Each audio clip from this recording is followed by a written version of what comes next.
mi investigación sobre el cinabrio es bastante vieja, ya que me gradué en 2000 sobre eso, entonces seguramente ya hay muchas más cosas conocidas sobre el asunto, sobre todo en Mesoamérica, ¿no?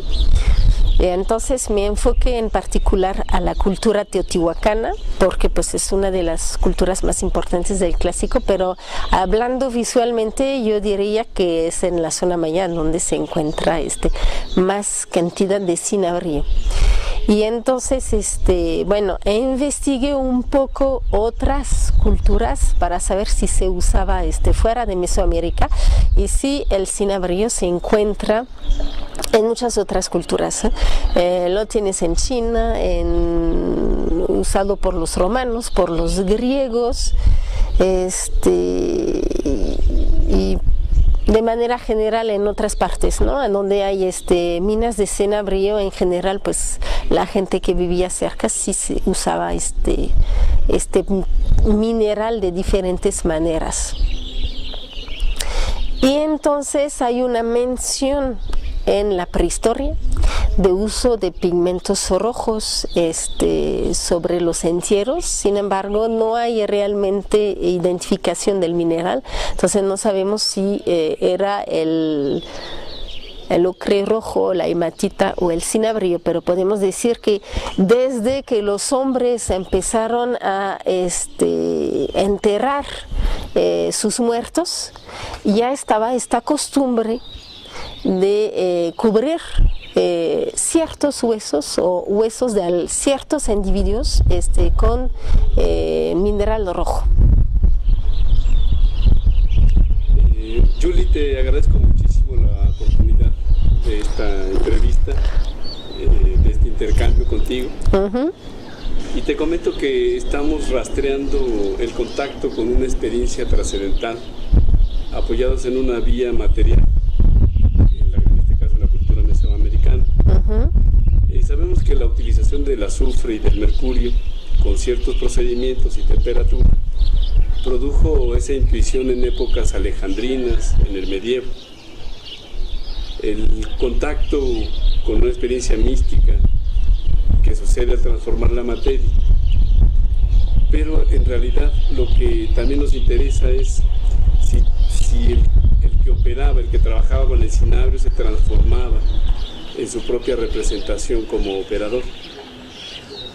Entonces tengo una serie de preguntas que te quisiera hacer, si me lo permites, y que están basadas en esta investigación de carácter antropológico social, para esclarecernos, sobre todo personalmente, lo que estamos llevando a cabo en un proyecto en los parques de estudio y reflexión. La primera pregunta, Julie, es si sabes de antecedentes del uso del cinabrio antes de los primeros asentamientos de las culturas más importantes acá en México, como la Olmeca, por ejemplo. Perdón, entonces te acabo de contestar, empecé y no te dejé hablar. Sí, pues este mineral está utilizado por la gran mayoría de las culturas en el mundo. En el mundo. Sí. ¿Pero hay una relación entre ellas o se va dando de manera...? Más bien es como el hombre da un símbolo a un color, a un material que representa. El cinabrio es de color rojo vivo y está asociado a la sangre. A la sangre. Entonces es un símbolo que el hombre le dio en la mayoría de las culturas, y luego pues fue utilizado en la pintura mural, en la decoración de cerámica y otras cosas, pero yo creo que básicamente y en un principio fue utilizado en ritos funerarios. La siguiente pregunta, Julie, es ¿cuál es la mitología? ¿Cuál es el significado especial, a decir de ti, en el que pueden existir mitos, por ejemplo, o que los podamos encuadrar en un esquema de nacimiento, muerte y resurrección? Sí, algo así. Es que el hombre siempre en todas las culturas se ha preocupado por lo que venía después de la muerte, ¿no? Entonces siempre se ha preparado para otra vida.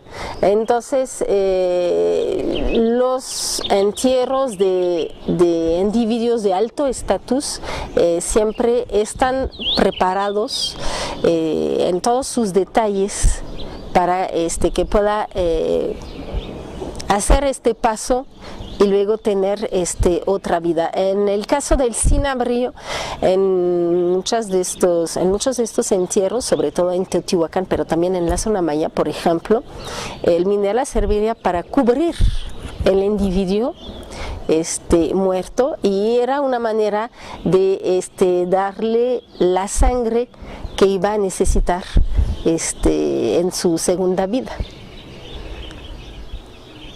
¿Sabes de algunas alegorías que podrían asociarse en el caso del azufre a lo volcánico, o en el caso del mercurio a lo sutil, a lo femenino?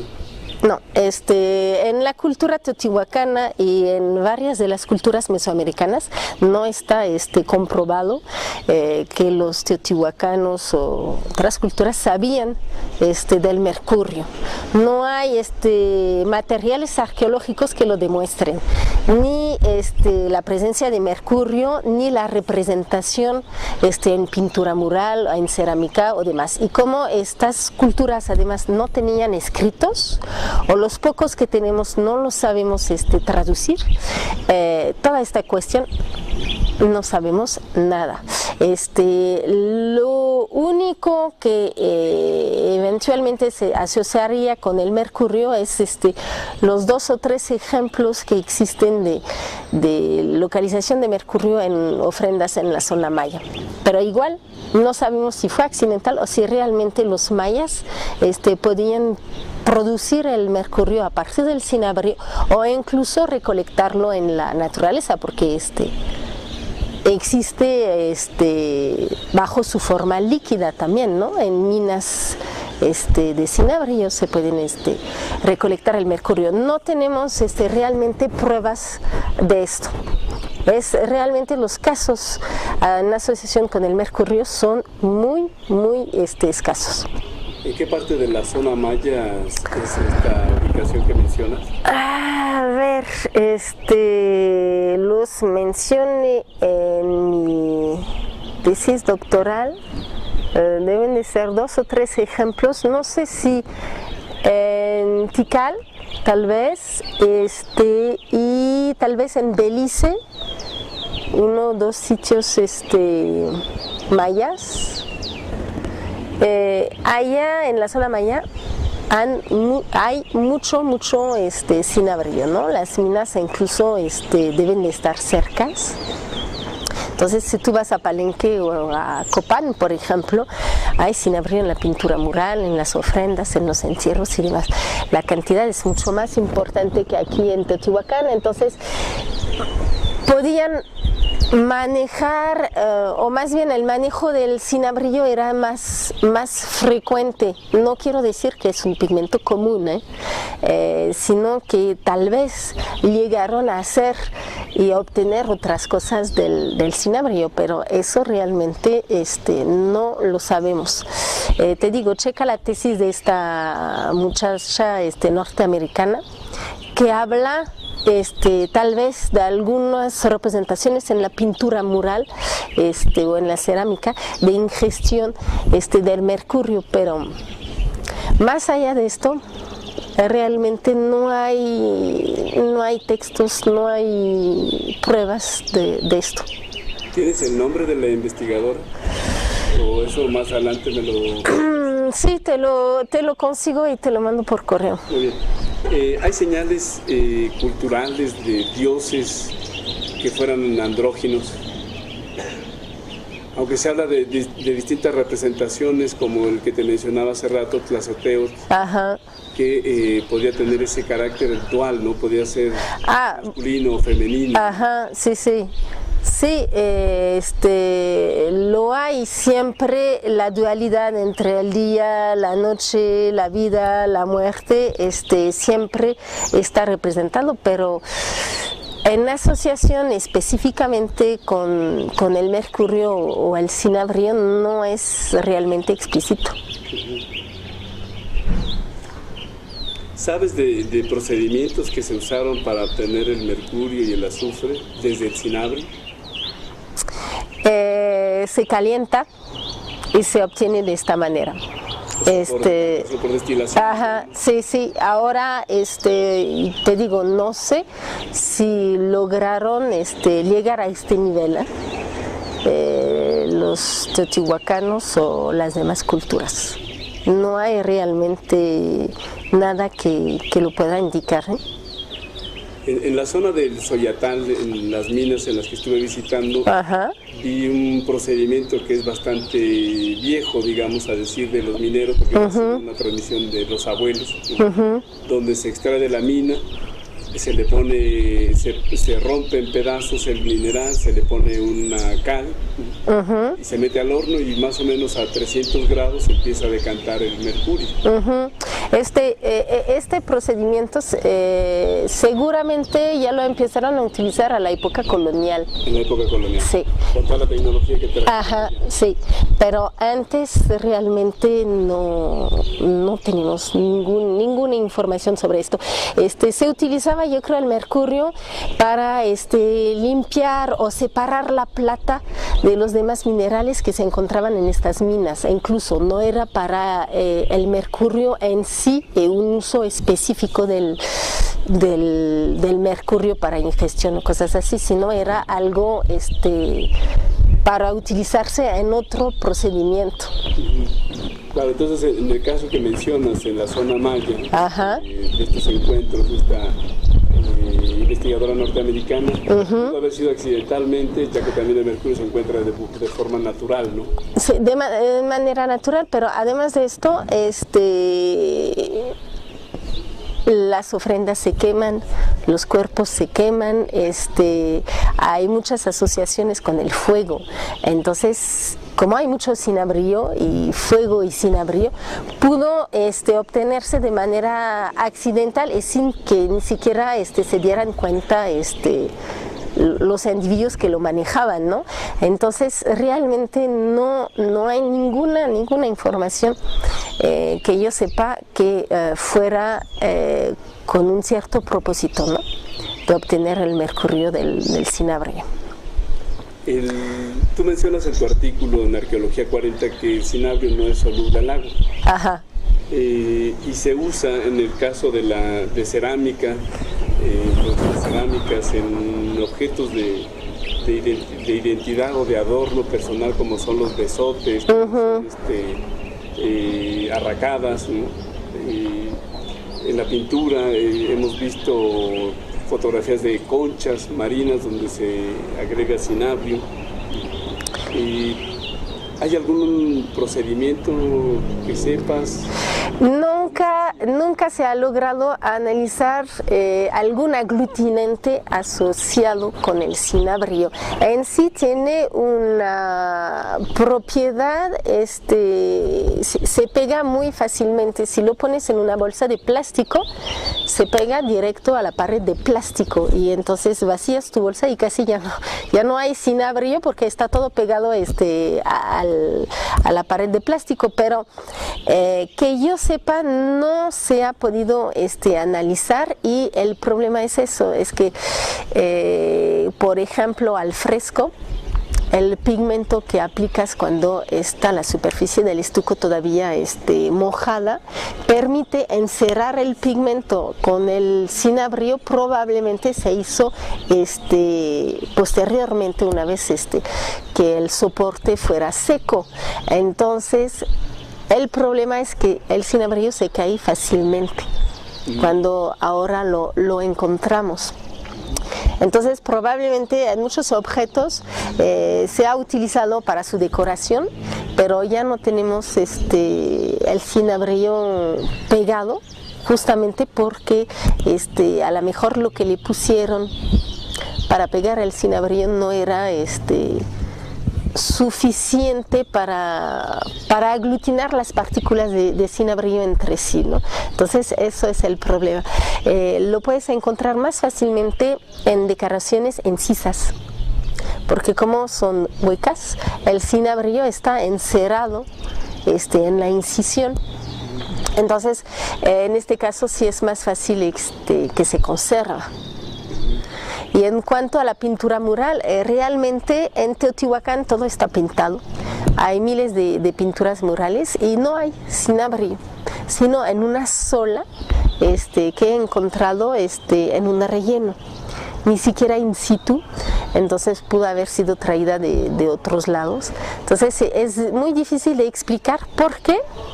En este caso específico el cinabrillo se usó en la pintura, pero por ejemplo está encimado a otras capas de pigmento. Entonces no sé si eso ha permitido también que se pudiera adherir al soporte, pero seguramente fue mezclado con otra cosa. Si se usó la cerámica, la pintura, en las conchas, en lo que hemos hablado, Ajá. seguramente es probable que lo hayan usado también en la arquitectura. Sí, en la zona maya, por lo menos sí hay varios estucos cubriendo edificios con cinabrillo.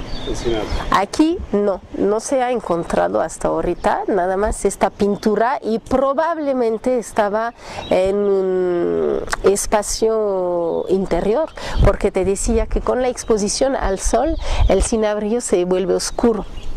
Entonces pues el interés era de conservar este color vivo, rojo vivo, entonces pues era más fácil conservarlo en espacios cerrados o medio cerrados que en exterior, ¿no?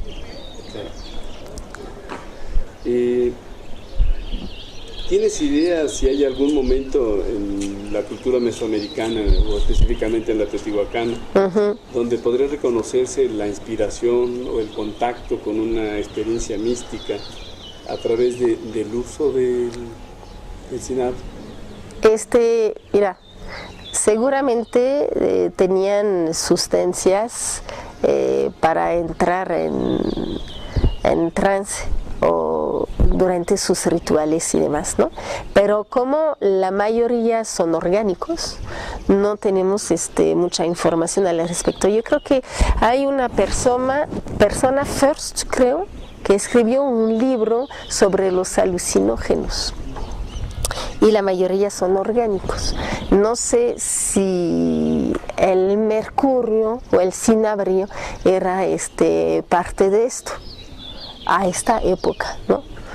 No hay información sobre esto. El problema al nivel arqueológico es que todo esto de ritos, si no hay representaciones, si no hay textos, es muy difícil saber realmente lo que estaban utilizando, ¿no? Ahí se tendría que referir tal vez más a los códices aztecas o tal vez en la zona maya ver grupos indígenas para ver si lo siguen utilizando en la actualidad, por ejemplo, ¿no? Ver si esta tradición se conservó a través del tiempo, pero aquí en Teotihuacán es muy difícil saberlo. Entonces es difícil saber si accedían a estados de trance. No, pues es que seguramente había. Había.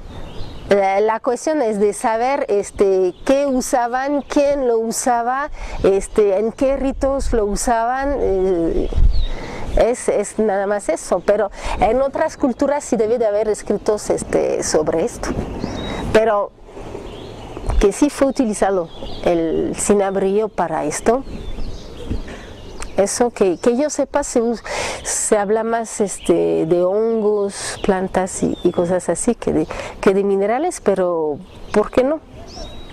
Claro, sí, en el momento en que se encuentra uno con el mercurio, con los vapores que van saliendo y que uno no se da cuenta, seguramente podía haberse dado un fenómeno de alteración de la conciencia. Yo creo que más bien tenés que buscar del lado de los chinos. El primer emperador estaba bebiendo mercurio pensando que se iba a volver inmortal.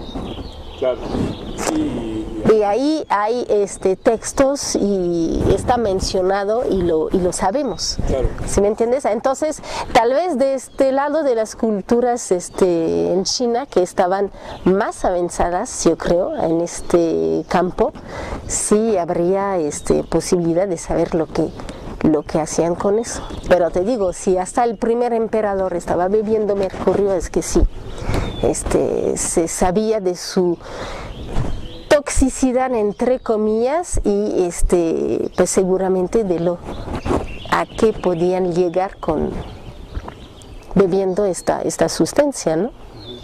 Que de hecho espero que un día de estos abren la tumba del primer emperador, porque ahí dicen en los textos que están representados los grandes ríos de China y que están representados con mercurio. Claro, como es con los guerreros de terracota en Xi'an, ¿no? Sí, es que los guerreros de terracota son los guardianes de la tumba. Guardianes. Están adelante y atrás tienes la gran montaña y ahí está la tumba del emperador abajo, pero los chinos no la quieren abrir. Claro. En el caso de acá, por ejemplo, la tumba de Pakal o de la Reina Roja, Ajá. pudo haber sido una cosa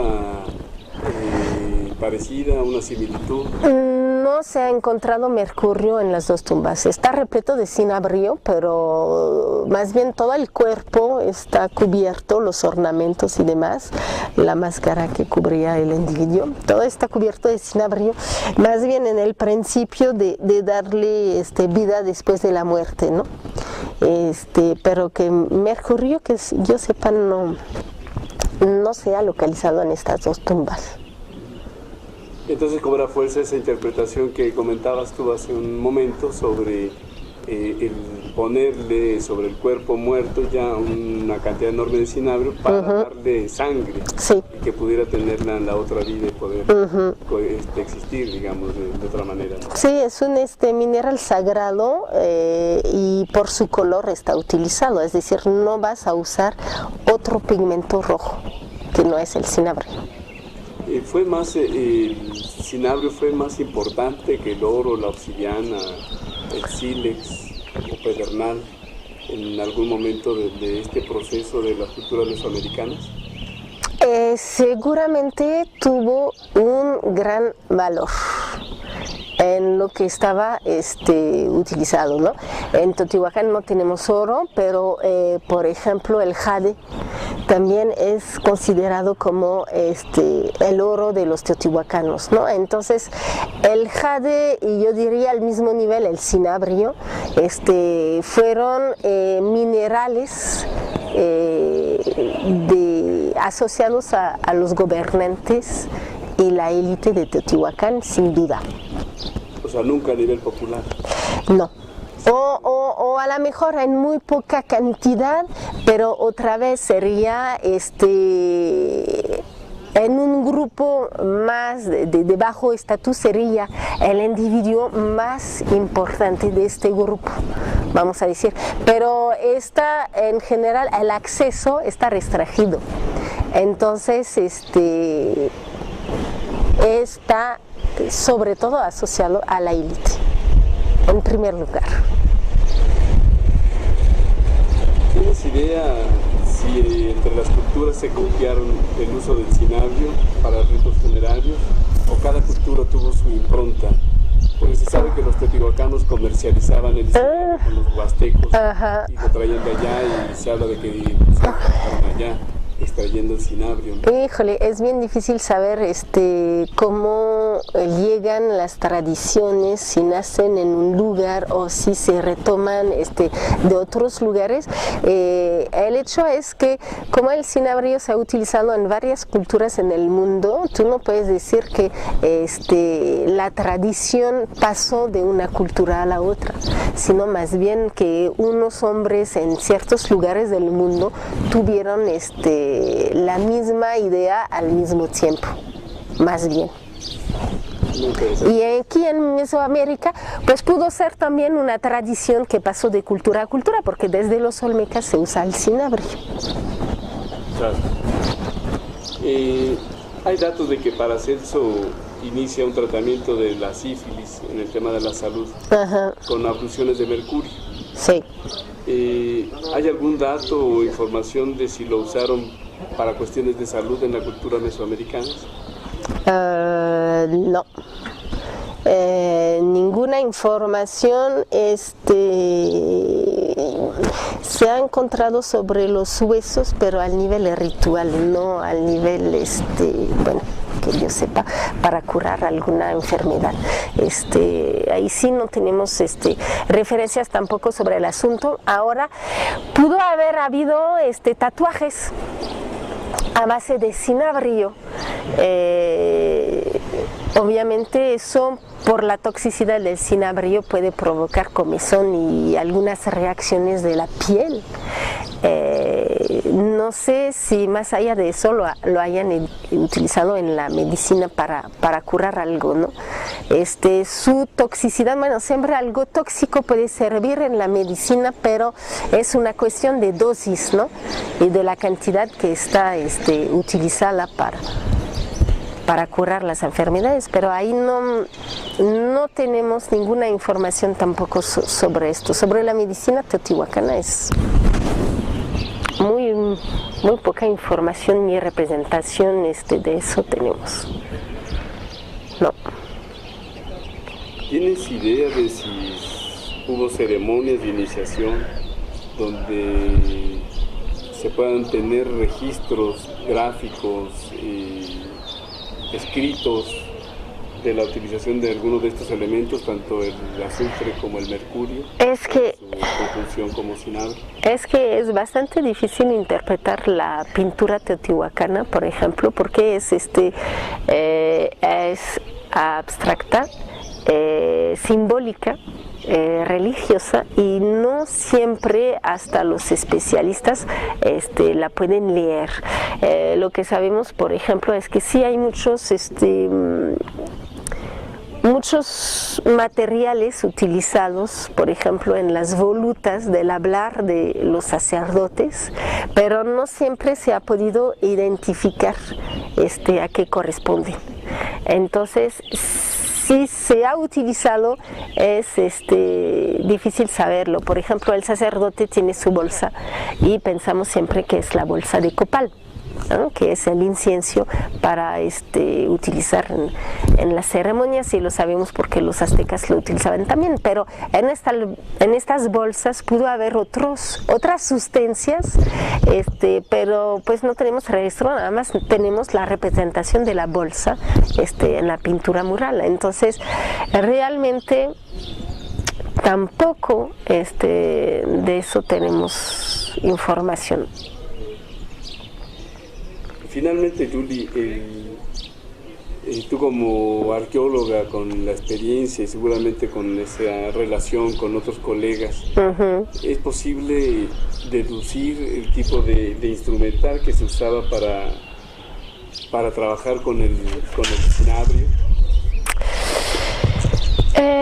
Bueno, el cinabrillo se sacaba de las minas, entonces los mineros tenían un contacto directo con el mineral, limpiaban el mineral a la salida, entonces era de limpiarlo por las partículas más pesadas y las más ligeras. No sé si tomaban precauciones, pero siempre las minas eran un lugar sagrado, y en muchas por ejemplo en la Sierra Gorda y demás, hay muchas minas donde enterraron los individuos, los mineros que ahí trabajaban. No sé si realmente ahí había ¿cómo te puedo decir? Si sabían el valor del pigmento que sacaban, porque pasaba por varias manos, ¿no? Luego hasta los comerciantes lo traían hasta la ciudad. Entonces llegaba a la ciudad como pigmento ya trabajado y limpio. Entonces, Luego, ¿cómo lo utilizaban aquí? ¿Con qué precauciones? Tenemos algunos recipientes miniaturas donde estaba contenido el cinabrio.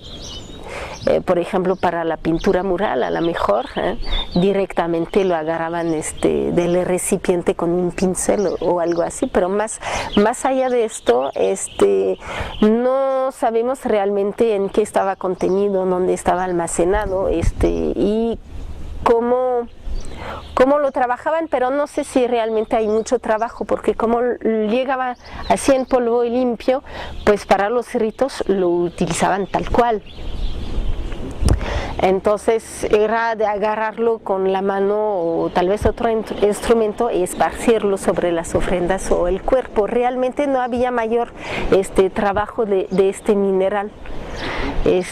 No se ha encontrado aquí la materia prima, sino más bien el mineral ya limpio de los demás minerales con los cuales está asociado en la mina.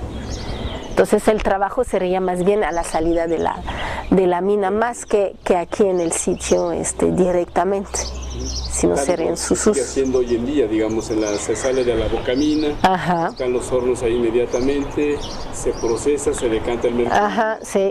Y el sulfuro de azufre es el que se evapora, se pierde, digamos, sí, ¿no? El proceso de calentamiento del mineral, ¿no? Sí, porque cuesta caro cargarlo. Claro. Entonces, si está contaminado con otras cosas, pues pesa mucho más y cuesta mucho más. Entonces, traerlo, ¿no? Quiero decir, ¿no? En cuanto a su valor.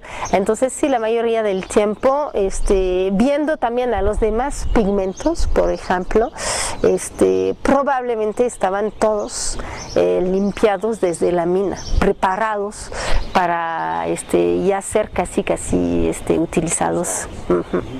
Esos recipientes miniatura de los que hablas, ¿eran de algún material en específico? Cerámica. Cerámica. Sí. Barro no se barro es cerámica. Ah, bueno, sí. Barro cocido. Ahora en la zona maya sí hay recipientes como conchas. O las conchas más bien estaban utilizadas como recipientes. Entonces sí tenemos ejemplos de eso en la zona maya, ¿no? Finalmente, Julie, en los museos se ven distintas representaciones de objetos de adorno personal. ¿Tienes idea para qué se las ponían? Porque eran como muy específicas, eran de cinabrio, besotes o arracadas, narigueras, ¿no? Directamente con el cinabrio, muy intencionado el hacerlo. ¿Le daba algún poder a la persona? Porque es claro que era con los nobles, como tú decías. La cuestión es de saber cuál es el contexto de los objetos en los cuales fueron encontrados, ¿no? Porque si son ornamentos funerarios, como el de Pacal, entonces sí estaban asociados con el cinabrio, pero más bien no es porque los portaban en vida con el cinabrio encima, sino más bien que el cinabrio fue colocado al momento de enterrar al muerto. Entonces sí se tendría que saber cuál es el contexto exacto. No sé si realmente podían a lo mejor sí, porque tenemos representaciones de figurillas con pintura facial y seguramente los ornamentos igual se decoraban, ¿no? Nada más que no se ha conservado. Entonces sí es difícil saber si realmente el cinabrio se usaba en vida en la decoración de algunos ornamentos, pero seguramente en asociación con individuos de alto estatus. Siempre. Seguramente sacerdotes o la nobleza de la cultura, ¿no? Sí. Que eran los únicos que podían tener acceso y ponérselo sobre la además, para emular, para identificarse con la deidad correspondiente, ¿no? Hay una simbología con los colores, entonces no se puede usar cualquier color, y hay también un valor y un valor también en los materiales que se usan, y tampoco se puede usar cualquier material. Por ejemplo, yo hablaba de la jadeita, que es una piedra muy verde, y en general los ornamentos de los individuos eran hechos de jadeita y no de otra piedra verde más barata. Entonces siempre hay un valor a ciertos materiales que se atribuyen por estas culturas, y entonces los individuos no podían no usar estos materiales. Era el reconocimiento entre el estatus de los diferentes individuos. Entonces sí, probablemente el cinabrillo fue utilizado de esta manera, nada más que no tenemos testigos de esto. O sea, son interpretaciones. En el caso, por ejemplo, de lo que mencionaste sobre la simbología de los colores. Ajá. El azul se identificaba con el Tlaloc, ¿no? Ajá. El agua. El agua. El rojo con el Huitzilopochtli. El fuego, la sangre, el sacrificio. El rojo, de manera general, si ves, y sigue siendo una tradición en la actualidad, está asociado a la religión, por ejemplo, ¿no? O también a los individuos de mayor poder. Los reyes tenían capas de color rojo, siempre es el color del poder, el rojo, ¿no? Budista, ¿no? En muchas culturas el rojo es el color básico y más importante. De manera general, Teotihuacán estaba pintada de rojo. No rojo cinabrillo, porque seguramente le hubieran costado mucho pintar todos estos edificios, y muchas veces porque había un mantenimiento de los edificios, pero de manera general todo estaba pintado de rojo. Hay algunas escenas polícromas dentro de los cuartos, templos y demás, pero todo el exterior estaba pintado de rojo, y en la zona maya también la mayoría de los edificios y pirámides estaban pintados de rojo. Realmente es el color que predomina. Muy bien. Bueno, Julie, te agradezco muchísimo. De nada. La posibilidad que me has brindado para esta entrevista.